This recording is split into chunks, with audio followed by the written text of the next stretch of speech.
Alrighty, 11 minutes past the hour of 8 o'clock. This is the Morning Drill on Stream Television and the Allegheny News Talk Sports Network. We welcome our guest this morning, Chief Gary Thomas. Good morning, sir. How are you? Great. And you? Good. How was your weekend? Good. Anything cool. Exciting? No. Just another, boy, I'm glad it's not raining. I wish it was warmer. Well, the good news is it is going to warm up. 60s this week, but next week it's supposed to be in the 70s every day, but rain every day. Great. That's right. What we need. Excellent. Yes. Excellent. Well, busy month for you? Yeah, it has been. The good weather brings out people who do things that they shouldn't. It's the same old story, just a different year. Domestics again. Thefts are on the rise. We've had a rash of public intoxication. I know that's hard to believe. People where they shouldn't be after they've had too much to drink. Well, let's backtrack a little bit. The thefts. Are those people from in town, or are people coming from out of town, or is it a combination? It's just kind of a combination. It depends on whether somebody sees something of yours that they think should be theirs, and they can figure out how to get it. Right. It's that simple. So people need to start locking their backyard sheds, with their lawnmowers and their weed eaters and all the tools that somebody can sell. Tractors, actually. We've had 3 or 4 police stories in the last several days about people, having tractors stolen, and not just out of their garage. There was one a dealership. Yeah, Green Hill Farms had one taken. Yeah. Right off the selling yard. So it's the same thing. What's communication like between you and other departments? Is it, hey, if we're on the lookout for this person, if you happen to come across somebody? Yeah, we get notified. They send out bolos, be on the lookout through county. Sometimes they're not as timely as you would wish. We might get a stolen gun notification 6-7 hours after the fact, which would be really nice to have it pretty soon if it's taken from Spartansburg. They could have, right. For stuff, just property. Yeah, it's about the same amount of time. We get notified. Doesn't mean we can see it going through town, but we do get notified. Yeah. You think today you'd have almost instant access? Yeah, I mean, just here it is on the screen. Well, apparently we had instant access news about striped telephone poles this week. That happened pretty quickly. Yeah. That almost went viral. Yeah. It's the little things, Mark. Yeah. It's, well, you brought it up, but there's nothing you can do, right? Is that a utility issue? Poles. I don't know. I won't tell you who I first communicated with about that. But she was concerned about.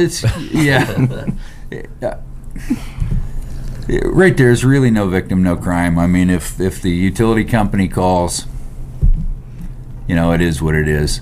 I think one of the reasons they don't like them painted is because they're more slick when they try and climb them. But how often do they really try and climb them anymore? They have a bucket truck there. So, I don't know. As long as it doesn't clash with the house, I guess. Well, if City Council passes this deal where they have a historical and architectural review board, things like this are going to be pretty serious. Oh. So the next time you want to paint your telephone pole, you're going to have permission. to. Yeah. Make sure it's historically correct. Right. Mark, you were bringing up synthetic marijuana, and Chief, I know that you guys have done just a fantastic job at trying to get ahead of any possible drug happenings in the area, and say, hey, this is what is going on right now. This is what might be passing through the area. Keep a lookout for not only this drug, but people who might be using these drugs. What's the case right now? And I know you gave a talk just a couple weeks ago to the community about certain drugs out there and what to look for. Apparently synthetic marijuana use is on the rise. We haven't seen it around here yet, but that just means we haven't seen it. You know, if it's out there, somebody here is trying it.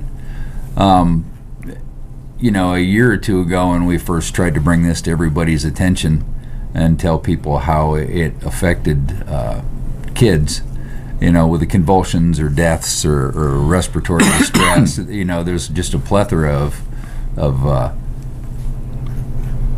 things that can affect you. That's when there was 2 compounds in it. Now we just heard that it's gone from 2 compounds to 300 different compounds that make this drug up. So how do you test for that? You know, and also in the packaging, they've changed the packaging to make it more enticing for kids. You know, Scooby snacks and I can't remember the rest of them, but you know, it's out there. And if people have to be vigilant, they have to know what their kids are doing. Kids are kids; they're going to try stuff. You know, oh, it's not marijuana. Come on, yeah, well.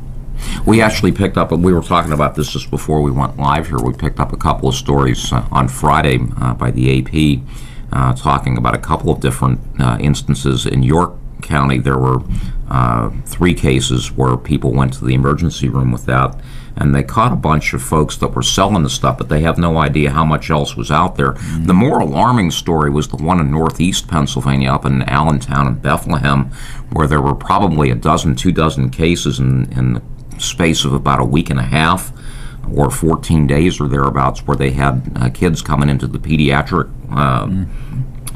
ERs and stuff like that, and they were talking about the symptoms these kids were exhibiting. It was just positively terrifying. Oh, absolutely. You know, we had 2 kids, well, actually 3 at one point, that smoked it. 2 of them went into respiratory failure, and if the 3rd child hadn't called 911 and the EMS and fire department hadn't gotten there and performed rescue breathing and CPR on these 2 kids, you know, they wouldn't have made it, and it was the first time. So you know, I don't think there's a specific dosage. You don't have to smoke more than a joint. You don't have to smoke less than a joint. It's just a mere fact that you're putting these chemicals in, and we all know that chemicals react differently in each person. Well, kids are going to be more sensitive to that stuff anyway. You know, so. I've noticed that over the last, I don't know, maybe 4 to 6 weeks, we're hearing a lot more from states like Colorado saying, okay, well, wait a second, here's some of the negative stuff that we're uncovering here. And that seems to be increasing quite a bit. But is that being pushed under the rug because of how much revenue is coming into the states? Yeah, well, I don't know whether it's being pushed under the rug, but we just don't hear about it. You know, I believe that our state legislature is considering, and I don't know how far along it's gone, the use of marijuana for medical purposes. And that's great if it works for whatever medical reason you have, but along with that comes the abuse factor, because it's more readily available. But then you saw what happened in those states. It started out with medical marijuana, then all of a sudden they saw that, oh my gosh, here's this boon to the state because we can tax this stuff. You know, it's a 25% tax in the state of Colorado on this stuff. So if you buy $100 worth, you're paying $125. 25 goes to the state. But along with that are the DUIs that they don't talk about. You know, sure, you can stand on the street and smoke a joint, fine. Don't get into a car because it's still impaired driving. You know, so the traffic accidents are up, the DUIs are up, and who knows what else. The statistics aren't really out on the other issues, but the, you know, public intoxication, it can be under the influence of drugs or alcohol. So if you're falling down stoned, same as falling down drunk, if you're a danger to yourself or others. Well, gosh, all that extra revenue can be used by the state to give everybody an ignition interlock system. Yeah. You know. But you know, if you watch out there, they have to spend a certain percentage of the revenue they bring in from that on drug warnings, on prevention, and rehab. You know, they're just advertising. If you have it's just like Gamblers Anonymous. I was just going to say, yeah. Every time you see a gambling ad, it's followed up by a 30-second. If you're wasting your life away gambling, call this number for help. So you hope they weigh the pros and the cons, and they just don't look at it from the dollars and cents side. if in fact that comes. 8:21 is our time. This is the Morning Drill on Stream Television and the Allegheny News Talk Sports Network. You had also mentioned, speaking of DUIs, that a lot of folks are out and public drunkenness has increased a little bit. Is it the change in weather? Is it more people out, people trying to celebrate the fact that spring is somewhat here? I think it's a combination. I think more people are out. I also think more people know that they shouldn't drive. When it was below zero, they were driving, and risking a DUI if they got caught. So now they're just getting intoxicated and walking, but you can't walk down the middle of the streets, and you can't fall asleep on somebody else's porch, and you can't lay in somebody else's shrubs, and you can't use the backside of a building downtown as a urinal. There's just all kinds of, you just wouldn't believe what happens after dark. Is it does it come as not a surprise to you, but is it sort of like, oh yeah, it's that time of year? Yeah. Instances of careless driving reports are up because everybody's out speeding around now with the gravel on the road. It's really easy to break your wheels loose and make a little noise, regardless of what kind of car you have. Get your 1982 Honda out there and crank it up, and it'll spin the tires. Yeah. Well, and of course, not that you should be doing that, but the other negative to that is it is nicer. Kids are outside running around. Mm-hmm. So, when you're talking, and we see it all the time, cars going as fast as they can from stop sign to stop sign. That's just crazy. One of the other things we were hearing at City Council on Tuesday night is that the cleanup on the streets is going slower than it was in recent years because of the amount of gravel and anti-skid that was put down. And remember, it snowed last week, so it did, and so it's going slower. Apparently, the city crews are doing as thorough a job as possible, but it's just not going as quickly as they'd like. So there's still streets out there that are gravel covered with all of this stuff. And you're right, yeah. It's a hazard. And I think we all want good weather so badly we forget that the beginning of the beginning of this month we had 3 or 4 inches of snow one day. You know what I mean? It's just like, come on, man. Right. Everybody, I know people in my neighborhood that were mowing their lawn 3 weeks ago. They got a break. One person was actually I was walking in my backyard, had snow in the grass. 2 houses down there mowing. Really? Yeah. I think I saw a video of something like the guy spraying snow out the side of his mower. What's going on here? It's wishful thinking. I hate to start. You start mowing. That's it. You're doing. You're committed. Yeah. I'm holding out as long as possible. In fact, we're still taking Christmas lights down. So. Yeah, me too. Exactly. My Christmas lights are still up on the porch, and the mower is still in the garage in need of a good tune-up. That's where we are. But May is right around the corner, so that's good. Last time you were in, we were talking kids getting their bikes out. It's a good idea to maybe get down there and slap a sticker on those. Yeah, get them registered. That way, if we find them and the sticker's still on it, we can get them back to you. If we find them and there's no sticker and nobody reports them as stolen, which probably 7 out of 10 times happens, we end up with a bike. And then at some point when we have a bike say, oh, why, it's gone. What's the thinking on that? I remember in some places where you could go to the police station and check out an engraver, and actually engrave information on the bike. What's more permanent? What works better, the sticker or the engraver? Oh, the engraving is much more permanent.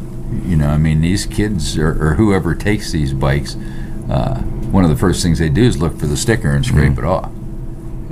So even though well, geez, this bike was registered at one time, all you know is that it was registered at one time. You have no idea, to who or when or whatever. What sort of things are you guys looking to tackle over the next couple months to get into summer? Anything big, or is it just I think routine? Right now it's just kind of business as usual. We've been trying to hit the drug scene a little more. It seems like marijuana has been become increasingly popular again. over the chemical part, but then again, there's still always the heroin epidemic that's around. We've just been fortunate that we haven't had a fatality in the city, but there's been all around. Warren County, Venango County. Well, I think was it last month? There was quite a few headlines of some overdoses. Yeah, Mercer County, Erie County. They're all around us.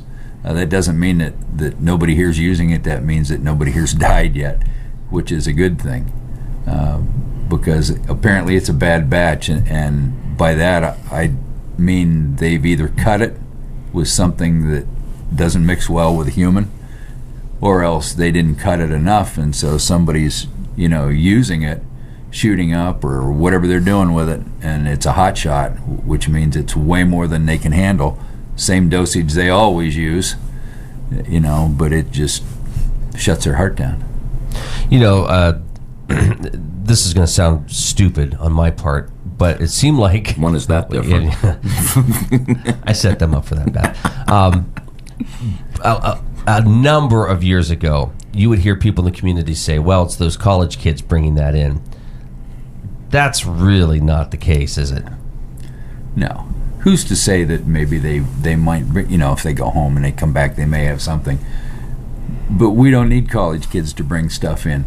You know what I mean? The pipelines into the area are large and many. One of the biggest things still is, and has been for the last little while, is prescription drugs. You can trade them and you get $1 a milligram for whatever the kind of medication you're peddling. You mix that with alcohol, which when I talked to the business people the other day, alcohol is one of the, people don't think of it as a drug, but it is. So it doesn't matter that if there's a will, there's a way, and they will find a way to get the medication, whether by hook or crook.